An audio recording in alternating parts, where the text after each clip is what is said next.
Hello बच्चों, मैं आप सभी को डाइजेशन का जो प्रोसेस होता है उसके विषय में जानकारी दूंगा। यानी डाइजेशन की प्रक्रिया या पाचन की प्रक्रिया कितने चरणों में पूरा होता है। तो पहली जो स्टेप इसमें आती है उसका नाम है इंजेशन यानी अंतर्ग्रहण। भोजन को सबसे पहले पाचन करने के लिए अंदर ग्रहण किया जाता है, यानी भोजन को सबसे पहले खाया जाता है और खाने के बाद आप सभी जानते हैं कि दांत के द्वारा उसको पीस पीस के महीन किया जाता है और लार के द्वारा इस भोजन के सभी कणों को आपस में समेट करके और निगलने में सहायता किया जाता है, जो जाकर के हमारे आमाशय में इकट्ठा होता है। तो ये हो गया इंजेशन। इसके बाद आमाशय में जाने के बाद डाइजेशन की प्रक्रिया शुरू हो जाती है। वैसे तो डाइजेशन की प्रक्रिया हमारे मुख गुहा से यानी ओरल कैविटी से ही शुरू हो जाता है और यहाँ कार्बोहाइड्रेट का पाचन प्रारंभ हो जाता है टाइलिन जो लार में पाया जाता है उस एंजाइम की सहायता से।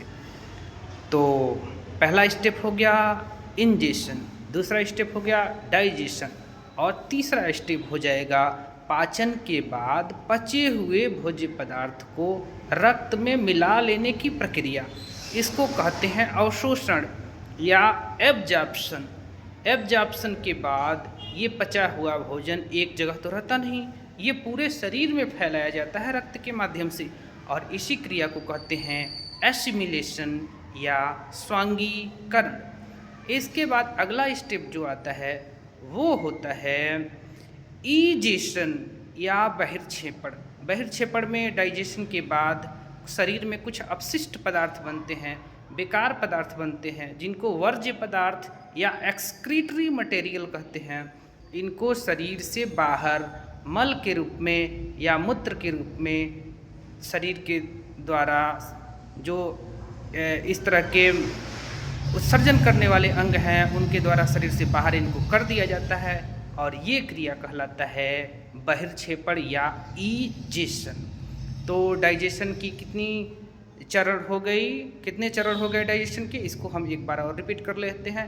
तो पहला इंजेशन अंतर्ग्रहण, दूसरा हो जाएगा डाइजेशन यानी पाचन, तीसरा हो जाएगा एब्जॉर्प्शन यानी अवशोषण और चौथा हो जाएगा एसिमिलेशन यानी स्वांगीकरण और पांचवा हो जाएगा ईजेशन यानी बहिर्क्षेपण।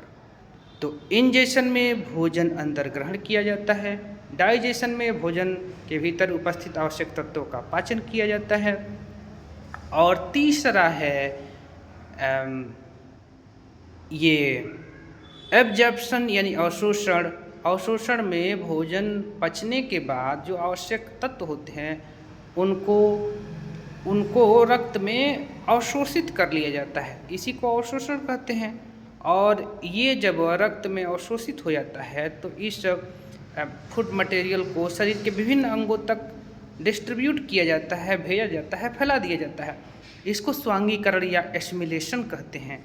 और लास्ट में जो वर्ज्य पदार्थ या एक्सक्रीटरी मटेरियल या वेस्ट प्रोडक्ट शरीर में प्रोड्यूस होता है उनको विभिन्न प्रकार के एक्सक्रीटरी ऑर्गन के द्वारा शरीर से बाहर निकाल दिया जाता है और इसी को कहते हैं, क्या कहते हैं, ईजेशन यानी बहिर्क्षेपण। तो उम्मीद करते हैं ये डाइजेशन की प्रक्रिया आपको बहुत अच्छे से समझ में आ गई होगी और यदि आपको समझ में आया है तो कमेंट में एस ज़रूर लिखें। बहुत बहुत धन्यवाद।